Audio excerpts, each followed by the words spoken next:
Sallallahu ala Muhammad. Sallallahu alaihi wasallam. Sallallahu ala Muhammad. Assalamualaikum warahmatullahi wabarakatuh. Alhamdulillah. Alhamdulillahilladzi arsala rasulahu bil huda wa dinil haqq liyuzhirahu 'alad dini kullihi walau karihal musyrikun. Ashhadu an la ilaha illallah wahdahu la syarika lah wa ashhadu anna Muhammadan 'abduhu wa rasuluh. Allahumma salli wa sallim wa barik ala sayyidina Muhammad wa ala alihi wa sahbihi ajma'in. Rabbi shrah li sadri wa yassir li amri wahlul 'uqdatam min lisani yafqahu qawli, amma ba'd. Saudara-saudari muslimin muslimat yang dirahmati Allah, mudah-mudahan kita sentiasa dimuliakan oleh Allah Subhanahu wa taala. Pertama sekali, marilah kita mengaturkan syukur kehadrat Allah Subhanahu wa taala. Walaupun kita masih lagi dalam situasi PKP, kita masih lockdown di rumah kita masing-masing, tetapi jangan kita biarkan masa itu berlalu begitu sahaja. Setelah usai kita melakukan solat Isya berjamaah bersama keluarga, kita laksanakan solat tarawih sekadar mana yang kita termampu. Kemudian banyak perkara lain lagi yang boleh kita lakukan, dengan kita membaca Al-Quran, dengan kita membaca ma'thurat, dan banyak perkara lagi, dengan kita berwirid dan sebagainya. Kita menambah lagi pada Ramadan 15, Ramadan 16, menuju kepada Ramadan 10 malam terakhir ini adalah lebih baik kita tingkatkan keazaman kita untuk supaya kita mohon pada Allah memilih kita untuk bertemu dengan Lailatul Qadar pada tahun ini. Tidak ada yang mustahil. Kita mohon pada Allah, ya Allah, tidaklah aku selayaknya, aku ni banyak salah ya Allah, tetapi apalah kiranya kau temukan aku dengan Lailatul Qadar, yang mana kita beribadah pada malam tersebut. Allah Subhanahu wa taala memberikan ganjaran seumpama beribadah 83 tahun, 1000 bulan. Maka inilah yang sepatutnya menjadi target kita. Kita tak boleh kata ala kadar je, kan? Nak terima, terimalah Ramadan ni. Tak terima, tak apa. Semayang pun lebih-lebih kurang je. Kita tidak bersungguh-sungguh dalam ibadah yang kita lakukan. Pada kuliah tafsir juz amma ni, kita masih lagi pada surah Al-Mutaffifin. Kalau tak salah saya lah pada catatan ini, kalau saya silap tolong tegur saya pada komen ni. Ustaz, ayat mana, muka surat berapa, kitab tafsir juz amma Al-Alamah Al-Adib Jama'in Abdul Murad. Tuan-tuan yang tak ada kitab tu, maka boleh ambil Al-Quran, buka surah Al-Mutaffifin, ayat-ayat lazim, ayat-ayat pendek. Kadang-kadang kita ayat-ayat pendek ni kita tak terfikir nak mengkaji, nak melihat arti dia, dan untuk kita mentadabbur akan asbab nuzul, sebab-sebab turunnya, kan? Sehingga kan surah Ikhlas, surah yang 3 kul yang selalu kita baca tu, kita kadang-kadang tak pernah kita terfikir untuk kita nak ambil tahu apa sebenarnya konten, isi kandungan dia. Sebab tu kalau kita dulu di kampung-kampung, kita mengaji, kita guna muqaddam, kan? Kita start dengan muqaddam tu. Mula-mula mengeja dulu, alif 2 dataan, alif 2 bawain, alif 2 depan un.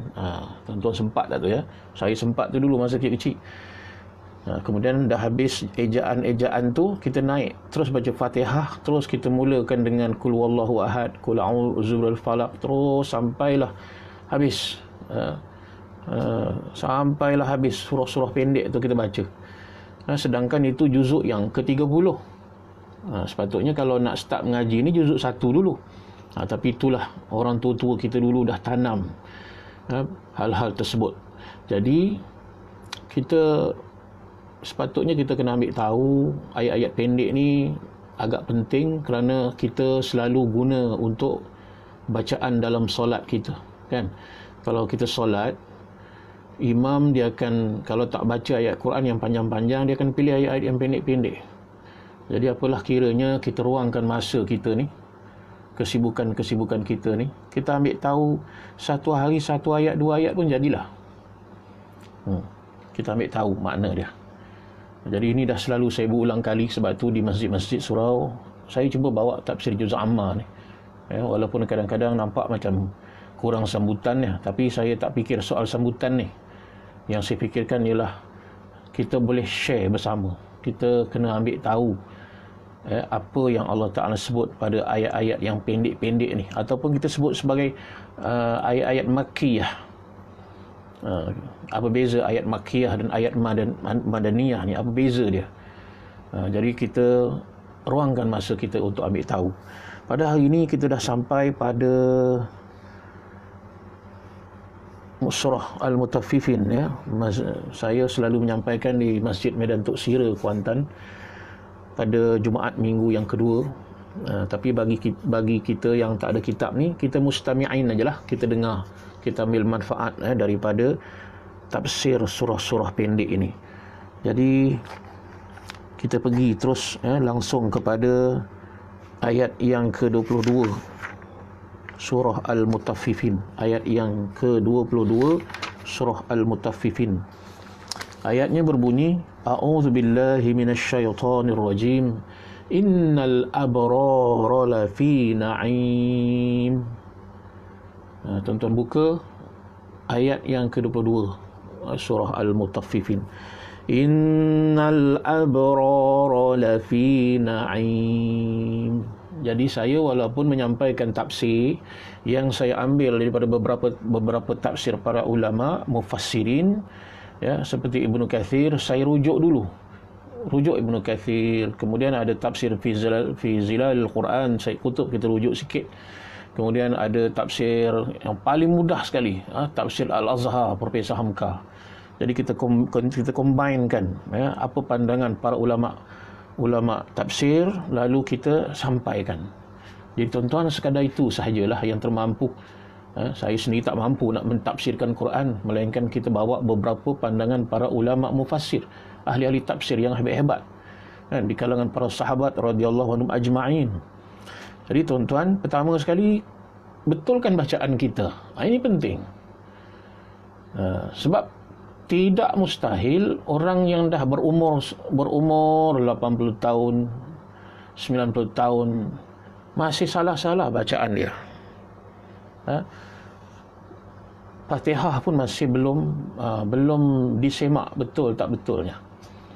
Sebab tu kita sekali-sekali harus mesti ada yang menyemak bacaan kita. Kalau kita berasa ada salah-salah lah, kalau tadarus bulan Ramadan ni, bila kita duduk dalam kelompok tadarus, asyik kita je kena tegur tu, bukan maknanya Pak Imam tu tak suka kita. Bermakna ada something kita kena belajar, kan. Bila tadarus tu giliran kita baca asyik salah aja. Jadi maknanya kita ni masih ada yang perlu diperbetulkan, diperbaiki bacaan kita tu. Maka kalau kita merasa seperti itu, ruangkanlah masa untuk meneruskan belajar. Kita cari guru, cari kiai, kemudian kita tambah lagi, upgrade lagi tahap boleh baca kita akan Al-Quran itu. Saudara-saudari muslimin yang dikasihi sekalian, ayat yang pertama pada malam ni, innal abrara lafi na'im. Baik, kita cuba semak bacaan dia, bacaan cara bacanya, hukum tajwid yang ada. Inna, ada serdu, innal abra, inna, wajib gunnah, jadi kena dengung tu baca, kena dengungkan. Jadi kita tak boleh baca inna tak ada dengung. Ada orang dia baca diikut dan dia, sedangkan itu kalam-kalam Allah. Kita baca kalam Allah, mesti kita jaga adab, kan? Baca dengan sebutan huruf yang betul. Allah yang pilih huruf-huruf itu. Jangan kata ustaz yang pilih, nun tu Allah yang pilih ke ustaz yang pilih, kan? Kemudian kita tak memberi hak kepada hukum yang ada di situ. Sebab tu kita kena pelajari cara baca yang betul. Saya bukanlah pakar bacaan Quran, saya bukan pakar tajwid, tapi saya pernah belajar tajwid di sekolah agama. Itulah yang nak di-share seorang sikit. Kalau di kawasan tempat tinggal kita ada guru-guru agama, guru-guru pakar tajwid. Belajar, hadirlah ke kelas-kelas tajwid, perindahkan bacaan itu. Selalu saya sebut, kadang-kadang Quran ni, kalam Allah ni indah kalam Allah ni, tapi bila keluar daripada mulut kita tu jadi tak indah. Kadang-kadang orang sakit telinga dengar. Bukan sakit telinga pasal apa, ya, soal hati dia tu tak bersih tu, itu pada bab tasawuf lah tu kita cerita. Tapi kerana bacaan kita tu, ya, tak kena bacaan kita, tak betul. Beza huruf sa' dengan sin tak ada beza. Huruf zal dengan zai tak ada beza. Huruf sin dengan shim kita sama aja. Jadi sebenarnya kita bimbang. Kita baca Quran nak pahala, tapi sebenarnya Quran itu melaknat kita balik. Na'udzubillah min zalik. Rubbatal al-Quran wal Quranu yal'anun. Atau kama qal, berapa banyak orang yang membaca Al-Quran, Al-Quran itu melaknat dia balik. Na'udzubillah. Jadi mau tak mau kita kena duduk dalam kelas pengajian. Masalahnya bila kita tanya, mudah tahu tak boleh baca Quran, kenapa tak duduk kelas-kelas pengajian? Apa majoriti jawapan? Orang tak ada masa, orang sibuk. Dan bila kita tanya apakah sebab sibuk tu tadi, dengan masalah-masalah kehidupan dunia.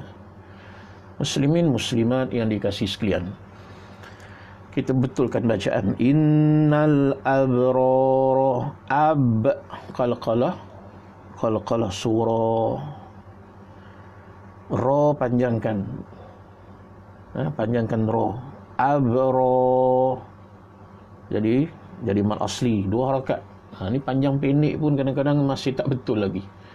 Saya ni bercakap atas pengalaman. Saya adalah sikit, tak banyak, lebih kurang 11-12 kelas-kelas mengaji, kelas mengaji Al-Quran dewasa ada saya buka lah.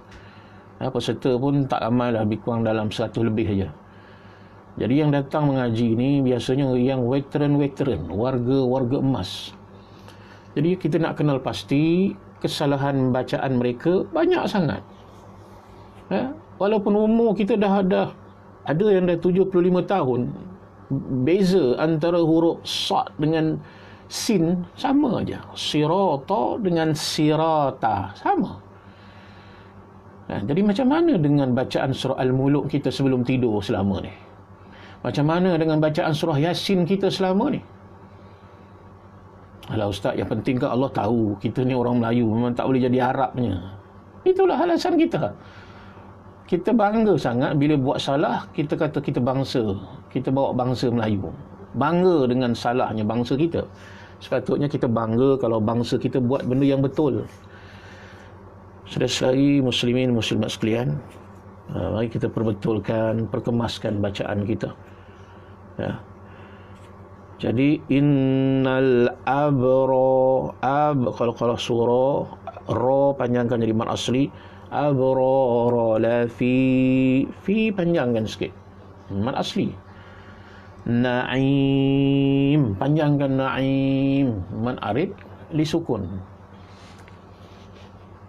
Boleh kita boleh baca 2 harakat, boleh baca 4 harakat, boleh panjang kita 6 harakat, kan?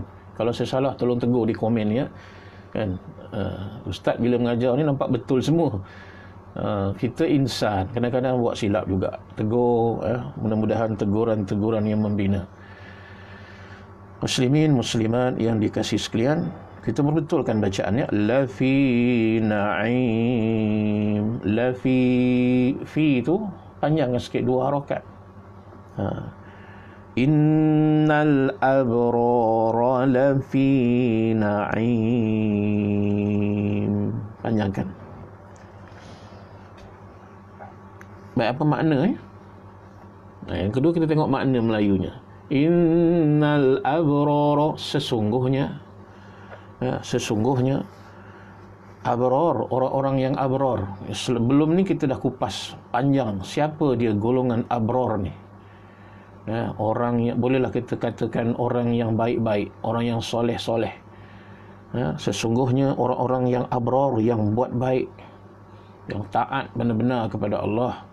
Dalam konteks ayat ini, inilah orang-orang yang beriman kepada hari kiamat. Orang-orang yang beriman akan hari berbangkit semula. Inilah dia, abror. Sesungguhnya orang-orang abror itu lafi na'im, nescaya berada di dalam syurga na'im. Apa syurga na'im? Syurga yang penuh dengan nikmat. Dan dalam syurga ni perkara yang tak pernah mata melihat. Saya nak tanya tuan-tuan yang atas talian ni, dalam hidup kita lah, umur kita, macam saya dah 50 dah, ada benda lain, ada tak benda yang kita tak pernah tengok lagi? Mungkin ada sikit-sikit lah, yang lain semua dah tengok dah. Ada tak satu perkara yang kita tak pernah dengar lagi dalam hidup kita ni? Semua dah dengar, caci, maki, ngumpat, mengeji, semua dah dengar telinga kita kan. Ada tak satu benda yang tak pernah terlintas di hati kita? Rasa tak ada apa dah dalam hidup kita ni. Tapi di dalam syurga masih ada benda yang kita tak pernah tengok di mata kita. Ada benda yang telinga tak pernah dengar, ada di dalam syurga. Dan ada benda yang tak terlintas pun di hati kita, ada di dalam syurga. Allah Subhanahu Wa Taala mempromosikan syurga dia. Berbagai-bagai nikmat Allah Taala sebut. Orang-orang yang abrar, mereka nescaya berada di dalam tempat yang penuh dengan segala kenikmatan. Ni ayat yang ke-22. Penting tak ayat yang kita baca ni tuan-tuan? Sangat penting sebagai motivasi kita. Kan? Kita mengharapkan ridha daripada Allah, dan bila Allah Taala ridha, suka kita, Allah sayang kepada kita, maka diberikanlah syurga, ya. Baik, kita cuba baca tafsir dia. Tuan-tuan yang tak ada kitab ni, mustamik ajalah. Muka surat 90. Berkait dengan ayat yang ke-22. Dahulu telah diterangkan Allah bahawa sungguh-sungguh segala amalan orang-orang abrar itu dikumpulkan baik-baik dalam kitab amalan. Dan segala kitab amalan orang-orang abrar itu terkumpul dalam Illiyun. Ini sebelum ni kita dah baca ayat ni, ya, bahawa kitab catatan bagi orang-orang yang abrar Allah simpan di satu tempat yang bernama Illiyin atau Illiyun. Illiyun, satu tempat menyimpan. Jangan dilupakan bahawa seseorang belum akan dinamakan abrar sebelum mengerjakan secukupnya segala amalan yang telah kita terangkan secara sederhana pada tafsir surah Al-Infitar yang lalu. Kita tak ulang dah tu, ya. Pada surah Al-Infitar yang lalu kita dah bahaskan panjang lebar tentang golongan abrar. Jadi pada jemaah Tok Sira mungkin dah sampai kot, ya. Mereka yang hadir kuliah tu didengar dan sama-sama kita amalkan. Bukanlah kata ustaz itulah paling abrar sekali, kan. Bukan gitu. Saya pun nak jadi abrar juga. Nak bersama-sama dengan tuan-tuan untuk masuk ke dalam syurga yang disediakan oleh Allah Subhanahu Wa Taala. Itulah harapan kita. Ya, ada tak yang lebih besar daripada harapan yang lebih besar melainkan syurga? Tak ada. Itulah di situlah berakhirnya. Di situlah matlamat yang paling besar dalam kehidupan kita. Jadi belum dinamakan abrar selagi dia tidak melakukan yang kita dah sebutkan kriteria abrar tu. Banyak tu, ya. Tuan-tuan boleh buka dalam tafsir Ibnu Katsir, dalam tafsir Buya Hamka pun simple aja diterangkan siapa golongan abrar. Okey, di antaranya ialah mereka yang patuh kepada segala perintah-perintah Allah Subhanahu Wa Taala.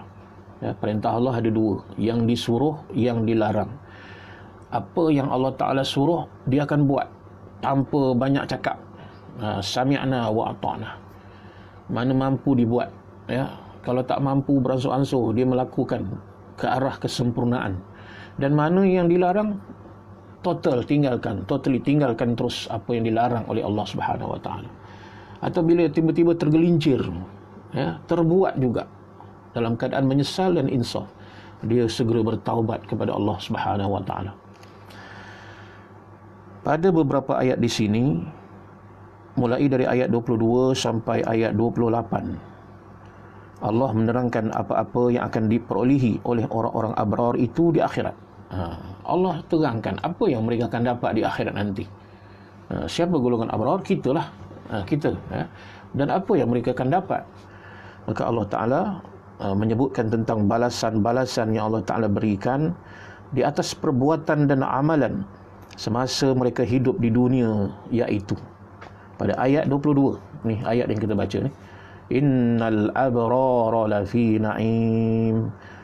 Sungguh-sungguh sekalian orang-orang yang abrar itu akan berada di dalam syurga na'im, merasai kesenangan, merasai keberuntungan, dan merasai kegembiraan.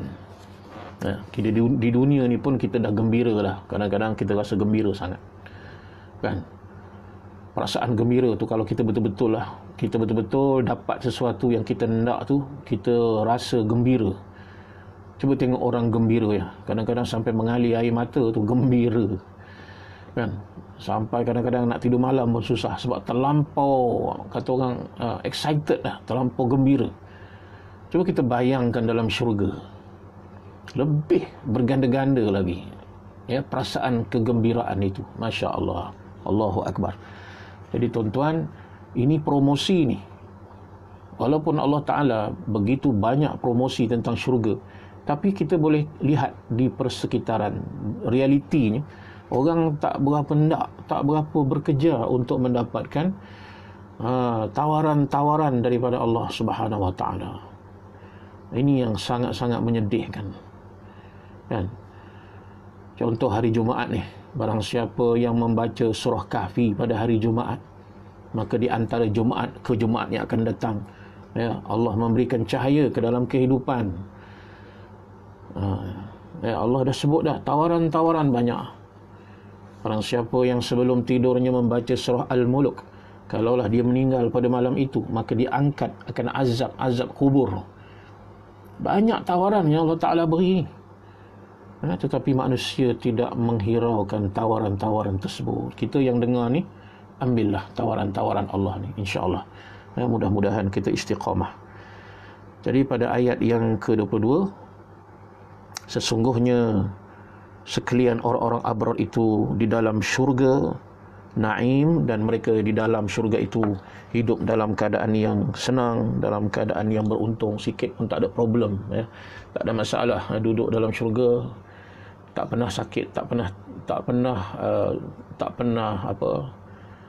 pernah susah hati, tak pernah rasa tertekan, tak ada, ya. Hidup dalam syurga, hidup dalam keadaan senang lenang, ya. Hidup dalam keadaan gembira, dalam arti kata kehidupan yang sebenarnya. Baik, ayat yang berikutnya, alal araiki yanzurun.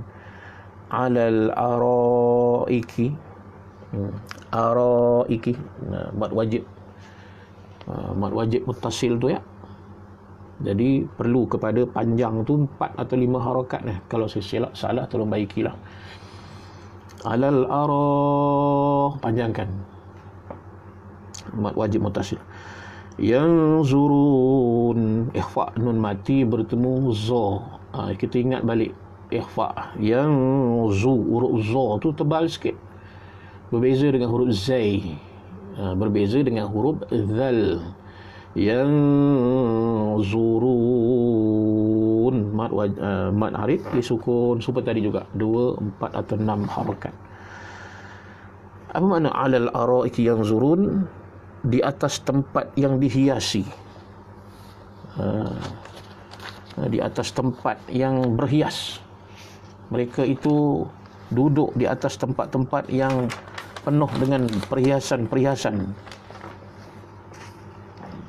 Ada yang menterjemahkan sebagai duduk di atas pelamin-pelamin.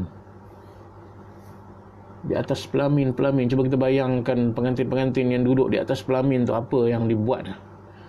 Duduk senang lenang, kan? Duduk dengan rehat, bersantai betul-betul. Araik itu boleh diartikan sebagai pelamin, sebagai tempat duduk yang agak tinggi. Araik. Kemudian diduduki oleh orang-orang yang mulia. Bukan yang duduk ni orang yang tak tentu arah, yang tidak beriman, yang telah Allah Ta'ala berikan ganjaran dan balasan.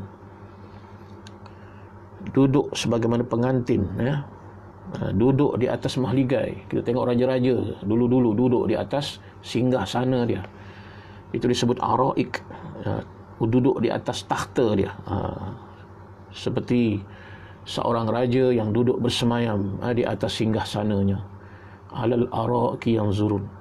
Tuan-tuan, kita boleh bayangkan, memang tak terbayang apa-apa yang ada dalam syurga ni, tapi Allah cuba membayangkan kepada kita supaya kita jadi minat, sebagai motivasi untuk kita nak beramal.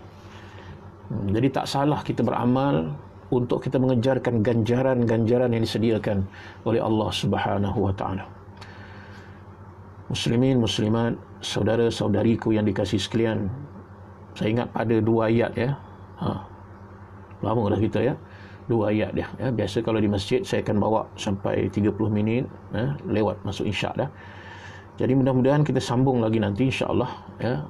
Pada ada satu lagi kuliah pada 11 subuh. Kuliah subuh pun saya teruskan juga tafsir ni.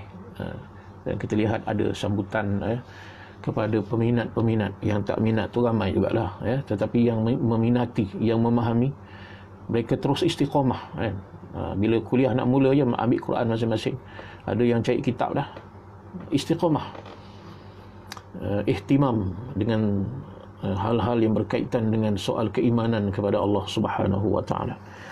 Jadi kita berhenti pada ayat yang ke-23 tu, tapi kita baca tafsir dia sikit ya. Pada muka surat 91. Alal araiki yang zurun, mereka itu di atas tempat atau tilam yang dihiasi dengan hiasan syurga. Macam manalah rupa agaknya ya, perhiasan-perhiasan syurga ni kan, yang empuk, ada pula bantal-bantal peluk dia. Kemudian dalam ayat-ayat yang lain nanti ada bidadari-bidadari yang datang, mana ada gelas-gelas atau piala-piala kosong diisi dengan air minum. Memang santai sungguh kita dalam syurga ni. Sebab tu di dunia ni memang bukan tempat nak bersantai lah. Dunia ni bukan tempat tinggal kan. Meletup sana, banjir sini, COVID sana, wabak sini.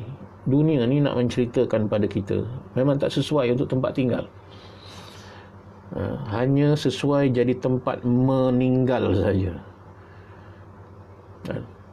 Kita akan pergi juga meninggalkan dunia ni. Jadi kita ridha, tapi dalam keadaan buatlah persiapan-persiapan yang sepatutnya. Kita tanya diri kita sendiri, saya tanya diri saya, tuan-tuan tanya diri tuan-tuan ya, muhasabah sepertiga malam. Kita berani tak berdepan dengan Allah dengan persiapan yang ada pada hari ini? Dengan haji yang telah kita buat, dengan umrah yang telah kita pergi, dengan solat kita yang telah kita laksanakan sebelum ni, dengan kita dah berpuasa, kita telah pun bersedekah, berimpak kan. Kemudian kita rasa dosa kita pun tak ada dah dengan Allah Subhanahu wa taala. Kita dah betul-betul minta ampun kepada Allah, istighfar. Kita betul-betul lah bertaubat nasuha kepada Allah. Sehingga kita bila nak balik itu kita rasa tak ada apa lagi dah. Ya. Mudah-mudahan begitu perasaan kita, tenang dalam kehidupan ya. Tenang dalam kehidupan. Kita pun tak ada musuh. Kita tak ada siapa-siapa musuh kita. Musuh kita musuh tradisional ya. Allah Ta'ala kata, alam ahad ilaikum ya bani adam alla ta'budu syaitan innahu lakum aduwwum mubin. Telah aku perkatakan kepada kamu bahawa syaitan itu musuhku yang nyata, maka jauhkan syaitan. Itu musuh. Mana yang menjadi musuh kepada Allah? Orang munafik musuh kepada Allah, orang kafir musuh kepada Allah. Itulah musuh kita. Jangan pula kita tambah musuh, masuk jiran kaum kerabat kita, habis semua jadi musuh-musuh kita. Maksudnya apa? Tenangnya hidup kita ni. Terus kita buat tambah pahala, banyakkan kebajikan-kebajikan. Terutama pada bulan Ramadan. Saya dah sebut dah banyak kali. Anggaplah Ramadan ni Ramadan yang terakhir dalam hidup kita. Tahun depan memang ada Ramadan. Tuan-tuan boleh tengok kalender tahun depan 2021 ada Ramadan, masih memang ada. Tapi kita tak tahu kita tu ada ke tidak lagi. Nauzubillah min zalik. Ada beberapa rakan-rakan tahulan kita, ada beberapa tuan-tuan guru kita, para ustaz, para alim ulama yang tak ada dah pada Ramadan ini. Tak dapat dia menempuh Syawal. Itu bukan cerita dongeng, tapi realiti dalam kehidupan yang kita nampak, kita saksikan sendiri depan mata kita. Jadi untuk kita perlu kepada persiapan-persiapan. Kalau kita tak buat persiapan, merempat kita. Istilahnya merempat lah. Kalau kita nak pergi Kuala Lumpur, kita persiapan kita bawa RM5 aja. Kan? Betul, orang tanya nak pergi mana? Saya nak pergi Kuala Lumpur. Ada bawa bekal duit? Bekal duit. Ada bekal duit. Banyak mana? Adalah RM5, RM10. Macam mana perjalanan kita? Dah tentu kita merempat tepi jalan. Nak tuang minyak pun tak boleh. Nak bayar tol pun tak boleh. Kan? Jadi begitulah analoginya. Saudara-saudariku yang dikasihi sekalian, kita tengok ayat 23 ni, mereka berada di dalam, orang-orang abrar ini nanti nescaya akan berada di satu tempat yang penuh dengan nikmat-nikmat, penuh dengan kenikmatan, tak ada apa pun menyusahkan. Dia akan duduk di atas tilam-tilam yang empuk, yang dihiasi dengan hiasan-hiasan syurga, hidup dalam keadaan damai, bukan dalam keadaan perang, dalam keadaan permai, damai. Dan mereka melihat-lihat, pandang kiri, pandang kanan, melihat-lihat dalam keadaan puas hati, kan? Bukan tengok kanan, tengok kiri, sakit mata, bukan. Kita tengok keliling dalam keadaan damai, hati itu rasa damai, tenang, ya. Kemana sahaja dia memandang, arah disukainya, tidak ada halangan dan tidak ada gangguan sedikit jua pun. Jadi kita berhenti pada muka surat 91. Nanti kita lihat pula ayat yang ke-24 dan ayat 25. Jadilah satu hari satu ayat, dua ayat. Dan kita amalkan. Macam mana cara nak amalkan ayat ni? Tambah lagi keimanan kita kepada syurga dan juga neraka. Wujudkah? Memang wujud. Allah sediakan untuk kita, ya, dan mudah-mudahan kita semua yang berada di atas talian ni, ramai juga atas talian ni nampaknya, ya, Putri Syarifah Nur Syamini, ya, ahlan wa marhaban bik, ya, kita semua ni nanti adalah calon-calon syurga. Cuba kita tulis amin dekat sini, ya. Kita kena optimis, tak boleh kita kata aku ni tak ada harapan. Kita kena optimis. Kita semua ni calon-calon syurga dan mudah-mudahan Allah mempermudahkan kita beramal sebagai persiapan, ya, untuk masuk ke dalam syurga yang disediakan oleh Allah Subhanahu wa taala. Han Usman, alhamdulillah. Jadi sekadar itu saja untuk hari ini. Cukup sekadar 2 ayat, ya. Innal abrara lafi na'im 'alal araiki yanzurun. Siapa tu? Kitalah, mudah-mudahan, ya. Mudah-mudahan yang benar itu dari Allah Subhanahu wa taala. Kalau ada salah silap tu saya sandarkan pada kelemahan. Banyak sangat kekurangan yang ada pada diri saya ni. Sekadar mana termampu, ya. Nabi kata balligh anni walau ayah, sampaikanlah daripadaku walaupun sepotong ayat. Itulah tugas dan tanggungjawab kita selagi kita hidup di atas muka bumi ini. Kalau dah meninggal besok, terbujurlah jenazah kita, ya. Terbujurlah di alam barzah. Tak ada apa yang boleh kita buat lagi. Hanya kita boleh harapkan jariah-jariah kita, ilmu yang kita sampaikan, harta benda yang kita infakkan, anak-anak soleh yang tolong doakan, itu saja, kan? Selagi kita masih hidup ni, ayuh bangkit kita. Bangkit kita. Yang mana dalam berselimut, yang mana sedang berbaring, bangkit kita. Ya, sepertiga malam bulan Ramadan ni bangkit. 10 malam akhir ni, kan, bangkitlah kita, terutama ketua-ketua keluarga, bangunlah, bangkit untuk solat tahajud, mengqada solat-solatnya kita yang tinggal-tinggal dulu ni, ya Allah. Tak usah cerita orang lah, saya sendiri lah mungkin lah. Zaman-zaman dulu ni, zaman-zaman muda, zaman-zaman umur 16 tahun, 17 tahun dulu ni kan, tengah lasak-lasak kata orang, kadang-kadang semayang tak tahu macam mana. Inilah masa kita muhasabah balik, mana yang tak ada, yang kurang kita tambah. Tengok-tengok infak kita, sedekah masih sikit, jom mari sama-sama kita bersedekah. Ahmad Rashidi. Waalaikumsalam Ahmad Rashidi. Jadi sekadar itu saja. Kita berjumpa lagi insya-Allah pada kuliah-kuliah yang akan datang ya. Besok ada satu lagi kuliah insya-Allah di Surau Al-Islah Padang ya, di Kuantan. Mudah-mudahan kita bersama. Jadi mari sama-sama kita tutup majlis kita ni, mudah-mudahan barakah walaupun sekejap. Mudah-mudahan bermanfaat kan. Mudah-mudahan tercatat pahala kita dengar sekejap ni, kita bersama ni, sebagai pahala sebagai bukti kita kasih kepada Allah dan Rasulnya. Dan kita tutup dengan tasbih kifarah. Mudah-mudahan Allah Ta'ala ampunkan dosa kita, jauhkan kita daripada sifat keangkuhan dan juga kesombongan dalam kehidupan kita ni. Kita tutup dengan baca tasbih kifarah dan surah Al-Asri. Subhanakallah bihamdika asyhadu an la ilaha illa anta. Bismillahirrahmanirrahim. Wal-'asr. Alladzina amanu wa 'amilus solihati wa tawassaw bil haqqi wa tawassaw bis sabr. Assalamualaikum warahmatullahi wabarakatuh.